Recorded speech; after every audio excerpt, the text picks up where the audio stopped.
And I want to thank you all for joining us tonight. Our presenter is Dr. Tasha Clapperton, and she has taught in higher education for over 18 years in the United Kingdom.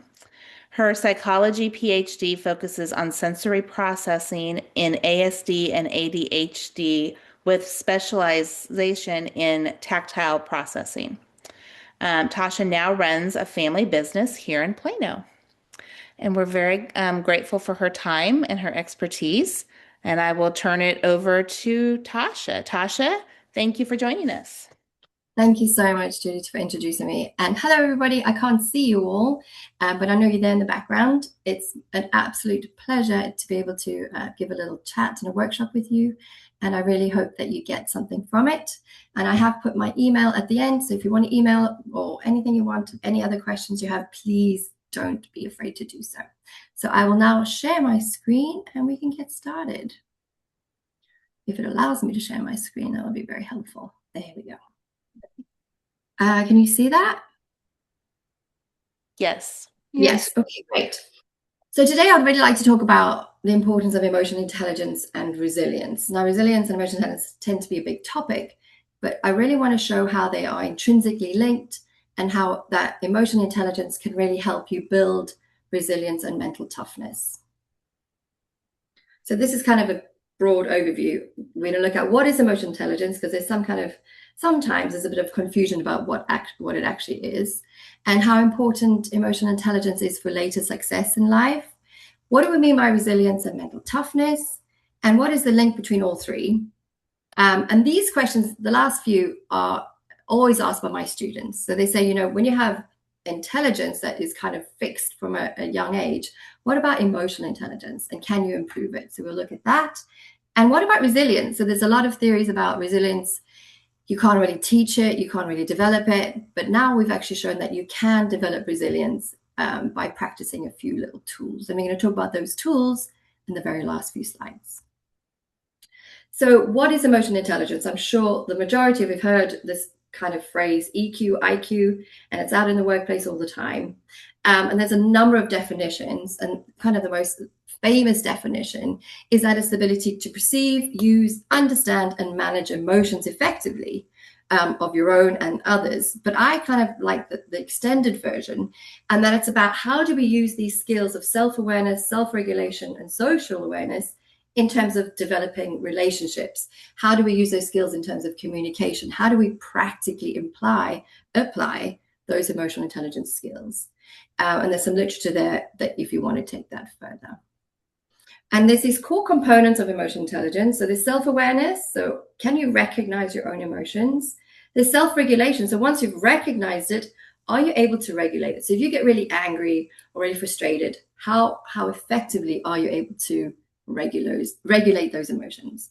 And then motivation. Can you use those emotions to push you or to pursue you to achieve your goals? How empathetic are you? So understanding emotions is one thing, but how do you understand the emotions of others, and how do you use that effectively? And lastly, emotional intelligence can really be used to manage those relationships around you. So why does it matter? So there's lots of this idea that you have your hard skills and your soft skills. So hard skills are kind of your technical skills in your jobs. And then emotional intelligence is referred to as soft skills. And there's been lots of research about how important those soft skills now are in terms of performance and success. And these are just a few that I could find. So it predicts better academic and career outcomes, increased leadership effectiveness, improved mental health. So EQ or EI predicts success way beyond IQ. So if you think, for example, you have 4 people in a room that will have very similar intelligence levels, so IQ level, what puts them above the others? And that's EQ. How do they use their intelligence in conversation to motivate others, to engage others? And that's where emotional intelligence comes to play. And what I'm really interested in is, it's all great to say, well, you have high emotional intelligence, but how do we use that to communicate effectively? So we know that words are powerful and they help us communicate, but sometimes words can be interpreted differently. And that's when EQ comes in. So when we're in a team group, how do we make sure that we're communicating effectively for the people in the room? So we know that our biases and our stereotypes can often negatively impact the way we communicate. And emotional intelligence helps us at least be aware of how we're communicating. So if you think about just cultural stereotypes when we communicate. So I'm South African, but British primarily. We always say that British people are really reserved. They're quiet. They might be, they sit back and they observe. So how does that affect how we communicate to them? And as a British person, how do I communicate with other people? Well, there's the loud American stereotype. So that's a very common one, that Americans are loud and brash and maybe don't think before they speak. But when you have those stereotypes, they can be damaging to how we approach a situation. And the last one, that I'm sure there's lots of these examples, is the hardworking Asian. So they're very dedicated, very disciplined, have high expectations. Now, if we stick with these stereotypes, they could negatively impact how we communicate. But EQ is kind of a buffer to be aware of those differences or similarities and be aware of those people in the room and how we should communicate. So there's a lot of research how EQ or EI predicts your future success. So it's highly correlated with workplace performance. And we can see that you can communicate more effectively, you have better teamwork. If you have better teamwork, you can better achieve those goals. Higher EI is also linked to better leadership outcomes. So the main point about emotional intelligence is that it really helps us navigate really complex interpersonal environments and situations, not only in your school environment, your education, but your careers, and also in your other romantic or other kind of relationships later on. So let's have a look at some examples. So I want you to think briefly about you're doing a group project and there's some differences in how you want to tackle this project, and all of a sudden people are arguing. So this is a perfect example of how emotional intelligence can really help you navigate a tricky situation. So a student notices there's tension. So how would you then calm the situation? You change the language you use, you change your tone, and you actively listen. And by doing so, you can realign those shared goals. So this reflects some of those core elements of emotional intelligence: self-awareness, empathy, and social skills or communication ability. Now I'm going to move briefly on to resilience and mental toughness. And there is a kind of a distinct difference between what we talk about resilience and mental toughness. Resilience, the definition is how you adapt when you're faced with trauma, adversity, or kind of significant stress. And the idea is that the way you build resilience is that you learn from this experience and you bounce back, you apply these rules into the next situation. Mental toughness is slightly different. It's kind of an ability, a capacity that drives high performance despite stress, despite pressure. So there's a slight difference in that. And these two are really important in success. If you're resilient and you bounce back, you're more likely to take more risks, you're more likely to push yourself. And if you have real mental toughness, despite the pressures, you can really drive yourself forward. But I'm interested in is how EI or EQ fits into this, which we'll talk about in a minute. So what are the core components of being resilient or being mental tough? So we have optimism. So whatever you're faced with, can you really see the positive outcomes in any situation? Another really core component is perseverance. So you might be struggling with something, but can you persevere? Can you just stick it out? The other one is self-efficacy. What belief do you have in your own capabilities? Because you might be optimistic, you might be persevering, but if you really don't believe in yourself, it's not going to really get very far. And core to being resilient specifically, in my opinion, is adaptability. Are you flexible in changing the conditions? Are you flexible in changing your mindset in order to overcome some hardship?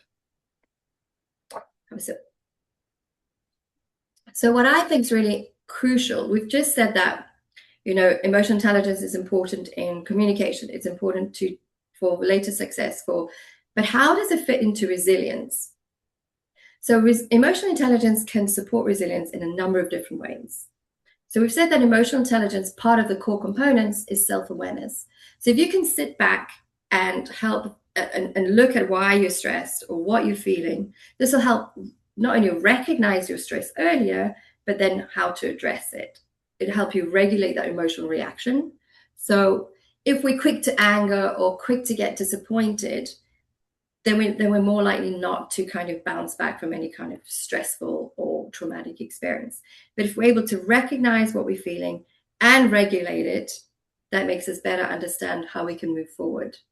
So this level of high self-awareness is crucial to develop resilience. And self-awareness is a core component of emotional intelligence. So by using these core elements of emotional intelligence, we can then reframe, so kind of rethink about what's challenging us in a more positive light. So here's an example of resilience in everyday life. So you get this is very common. I've studied at university for many years. You get a poor grade back on an exam. So your first reaction is, that was rubbish. I expected that from myself. And then there's your kind of your self-esteem drops. You then, or you exaggerate the emotion. So we talked about that emotional regulation and emotional intelligence. If you get that poor exam and you think, I'm rubbish, I'm never going to do this again, and you feel really disappointed or angry, that's not going to be very a resilient kind of stepping stone to build from it. So let's think what you might do. So you reflect on what's wrong. And if you react in the wrong way, you might never try that again. Or you might think that the next exam is going to be really poor. But by having high emotional intelligence, you can pause, reflect, and say, well, what can I do to improve? How am I feeling? Why am I feeling this way? And how can I find the support network in order to improve? So by looking at resilience in this way, we talk about adaptability, and adaptability and flexibility comes with high emotional intelligence. So I want to do a little example. I can't see any of you, it makes it very difficult. And this is a long-term example you can use as well. But for now, I want you to think for 5 minutes just about today. So what emotions did you feel today? And it might be one core emotion. So you might be disappointed, you might be anxious, you might be excited. Think about one core emotion for today. And I would like you to write it down. I'll give you a minute. Then what I'd like you to think about, so thinking about that core emotion, what triggered that emotion? And it could have been, I don't know, it could have been anything from receiving a bad grade. It could be receiving a phone call that you didn't want to, or text message these days. It could have been that you felt uncomfortable giving a presentation, or anything that you can think about. What triggered you to feel that core emotion? The third thing I'd like you to think about is, what was your gut response, that initial response you had? Did you get angry? Did you get upset? Did you blame somebody else? What was your initial response?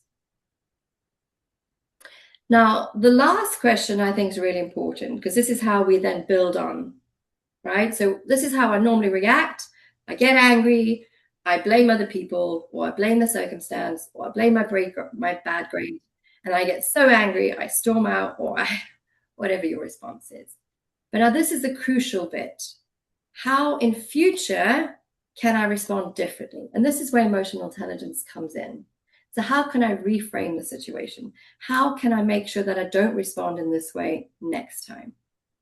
And it could be a quick activity, you could do it daily, but I think this is a really helpful tool moving forward. And I would really recommend that you have a little journal, and every day you reflect on 2 or 3 emotions and answer these questions. What did I feel? What triggered it? How did I respond? And how can I do it differently? And by doing this, we're really developing self-recognition and self-awareness, but patterns of how you emotionally respond and how you can change them to be more positive. And not only will this improve your emotional intelligence, but these can be the foundations of building resilience for future.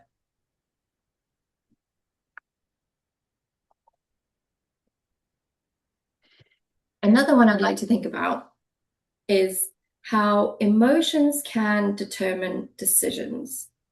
And often people don't think about this. So we make thousands of decisions every day, more than what you realize. And these tend to be guttural, like we make them instantly without thinking very thoroughly, perhaps, depending on the decision, obviously. But all these decisions can build up to being automatic instead of actually being intentional. So what I'd like you to think about is when you have a big decision, don't jump into it. Stop and say, how am I feeling about this decision? Why am I feeling like this? What did I want to do? What did I choose to do? And are they different or are they congruent with one another? And why did I do this? And this is really important when we think about, and it could be little decisions first, but more important, those big decisions.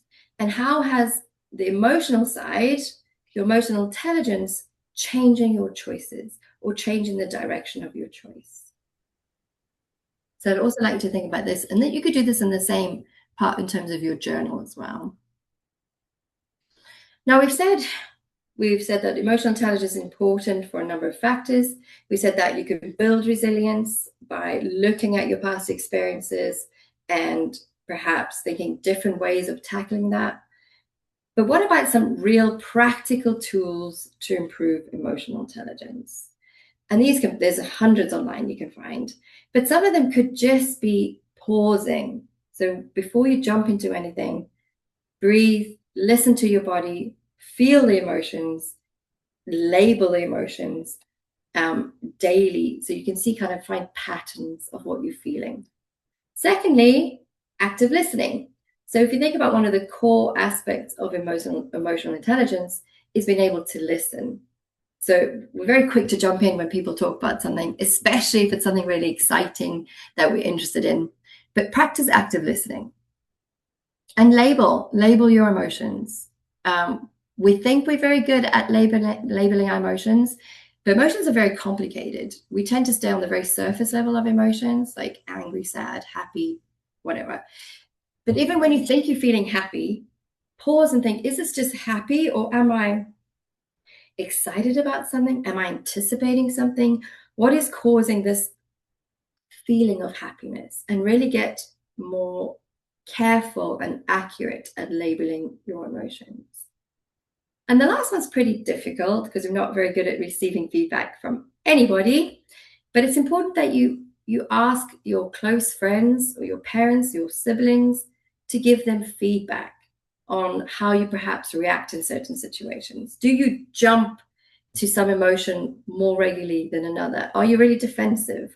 Do you observe more? Get some feedback and then think about, why are you behaving in that certain way? Or is the way you behave different to the way you actually think you're behaving, which sometimes is really insightful. And that can lead to some kind of blind spots. We all have blind spots. We think we behave in a certain way, but we don't see it the way from other people's perspectives. So I think that's a really important way that you can improve your emotional intelligence. So what about resilience? Now, there's a lot of theories about, building resilience is really difficult. You have to actually go through a traumatic experience. You have to experience some kind of trauma. And some of that is true, but there are other ways that we can build resilience by cognitive reframing. Now, that sounds like maybe a complicated word, but when we perceive something, it's our reality. So sometimes it's difficult, but we need to try to take a completely different perspective. We need to try to reframe it. So if something really bad happens to you, it's easy to feel sorry for yourself. It's easy to play the victim. It's easy to blame other people. And that's a very natural response. But when something happens that you don't really understand, or that really upsets you or hurts you, try think about it from an objective point of view and reframe it, what we would say cognitively. Reinterpret what happened in order to grow from it. That's a really big thing, and very helpful thing to learn. Secondly, if we have some setback, you're trying to achieve, you want to run a marathon, you want to achieve an A on a certain subject, and you have a setback, it doesn't go according to plan.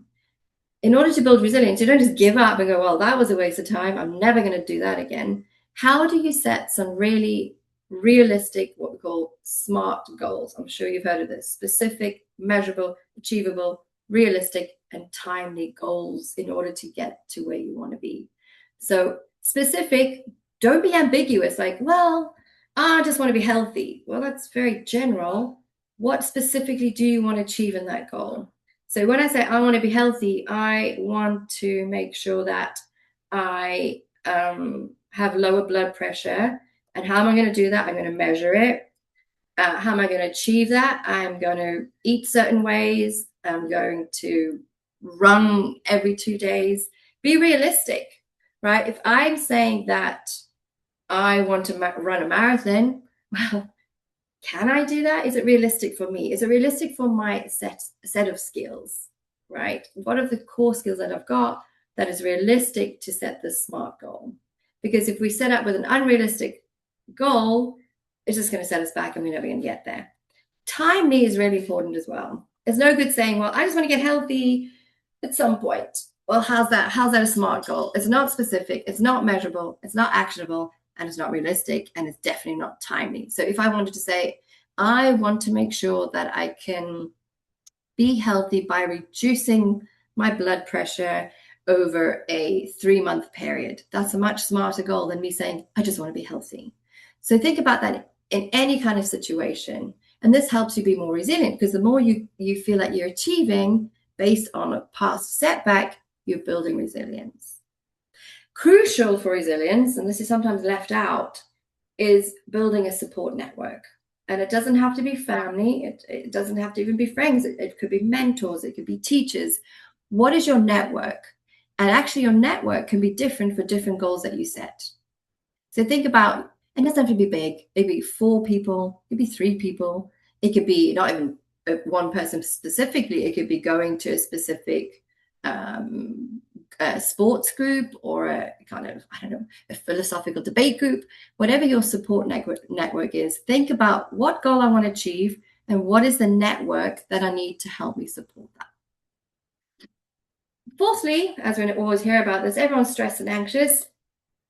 It's a bit of a crazy world there, and this affects your resilience. So how are you going to manage stress? What are going to be your routines that it can become habits to make sure that the stress doesn't overwhelm the goal, and therefore that's another setback? Exercise, it doesn't have to be excessive. It could be waking up in the morning, doing a bit of stretching, a few sit-ups. That could be your routine. Making sure you get 6 to 8 hours sleep, and structured breaks. And I know when you're studying, I've done this lots before, we get like, oh my gosh, I've got 5 deadlines. I'm going to do a whole 10 days of 5 hours a day. That's not realistic, and it's going to burn you out. Set a structured routine, structured breaks, in order to make sure that your stress management, your stress levels are monitored. Now, as I briefly mentioned earlier, how do we integrate emotional intelligence with resilience or mental toughness, right? So we know that emotional intelligence is a key skill for success for a number of different reasons. So let's just think about this. We know that emotional intelligence isn't just about emotional regulation or emotional identification, which for many years, and for some people that still is, but it's about how do we use emotions as kind of information for action or decisions. And if we know that, then we can see how it can feed into those resilience steps. How do we build resilience through our core emotional intelligence skills? And one of those is awareness. We know that we're more self-aware, therefore we can be more intentional with the decisions we make in terms of how we form habits to build resilience in order to overcome adversity, or literally to succeed in terms of how we want to succeed. So what did we briefly look at today? We looked at what is emotional intelligence. It's recognizing and managing emotions, but not only, how do we then use that to make effective decisions? We looked at resilience versus mental toughness, and sometimes this can be confused. Resilience is what you build through going through hardships and tough situations. Mental toughness is having that capacity, regardless of what's going on, to push yourself through under immense stress, but they do work hand in hand. We know that emotional intelligence can support academic success, workplace performance, and relationships. But we also know that we can improve through practice and through tools, both emotional intelligence and resilience. So this is something I want to leave with you, apart from the journaling exercise that I'd really think that would be very useful for you going forward. What is one area in your life where you would really like to improve your emotional intelligence? One area. Don't focus on too many. And this could be in how you deal with your mom or your brother or your sister or your friend or your teacher or just yourself. So think about one area you think, well, whenever I go to work in my part-time job or whatever, I find it really overwhelming and my emotions are all over the place. So what area of your life would you really like to improve on in terms of your emotional intelligence? And then out of the examples that I gave you in terms of resilience, what tool would you like to try? In terms of mental toughness, just one this week. And the last question, which I think is a bit bigger, is how do you think that your emotional intelligence can influence your future goals? So think about those core areas of emotional intelligence and choose one if you think one is your strength. How can you then improve your future goal? And your future goal might be, I don't know, your exam next week. It could be even much further than that. It could be graduating. It could be your career. What is it for you? And I really would like you to reflect on that this week. I also put some links up. These are there's lots of more certified ways of looking at emotional intelligence and resilience, but these are just quick ones that you can have a go and see in terms of those core areas of emotional intelligence. Where do you fit? Do you have high self-awareness, or maybe that's an area you need to work on? Are you good at recognizing emotions in others, or is that something you need to work on? And the same for resilience. It's a quick resilience test to say, when you're faced with adversity, is your resilience, relatively low, or do you need to work on it, or is it great? And you've obviously had lots of different ways to build your resilience. So there's two quick links that you can go on and have a little check. I've also said that I'll put up a worksheet that kind of goes through, this is one example that I've really struggled with, and then it breaks it down in terms of looking at building resilience. Are there any questions? I'd like to say something Sure. on the note of resilience. I know the kids are tired of hearing me say this Go. over here. I have three kids of my own in college, and I I notice with this age group that sometimes it's hard to take risks, and they don't want to fail. And Mhm. in our laundry room, when my kids would leave for school every day, I literally posted this by the door they would leave because I wanted them to see it and remember it. But it's you'll never be brave if you don't get hurt. You'll never learn if you don't make mistakes. You'll Absolutely. never be successful if you don't fail. Correct. And I think those are three statements you have to keep telling yourself that it's okay. It's okay to make mistakes. It's okay to fail and it's okay to get hurt. It's like working those muscles out. The more you work those components of resilience out, the stronger adult you'll be. And the closer you'll get to your goals. I know that sounds hard, but you have to take those risks and experience failure. I know some of you are applying for Absolutely. jobs right now or internships. And I like in the Career Spring workshop we had a few weeks ago, it was like, I think she used, it's like for every 5 to 8 times you put yourself out there, you're only going to get one call back. But you'll never get the call back if you don't keep putting yourself out there. So Correct. Mhm. everybody's going through that. I think that's the other thing they have to remember. So resilience is hard to build at this age. And so just know that we've got your back and don't be afraid to make mistakes or Yeah, to fail. absolutely. And I've said that to my kids all the time. I think, and my students, I always used to say, start with something small, right? Don't start with something big that you're so terrified you're going to fail with. Start with the little things and just have a go. And if you fail, learn from it. But it's harder if you start with the massive things and then they don't work out. But it is part of life. You're never going to get anywhere unless you try. Just try. What's the worst can happen? It doesn't work, you try again. But unless you do that, you will stagnate and you will never grow. And it is hard, but as you just said, everybody's in the same boat. Everybody's there. So do you want to just stay behind, or do you just want to do you want to try?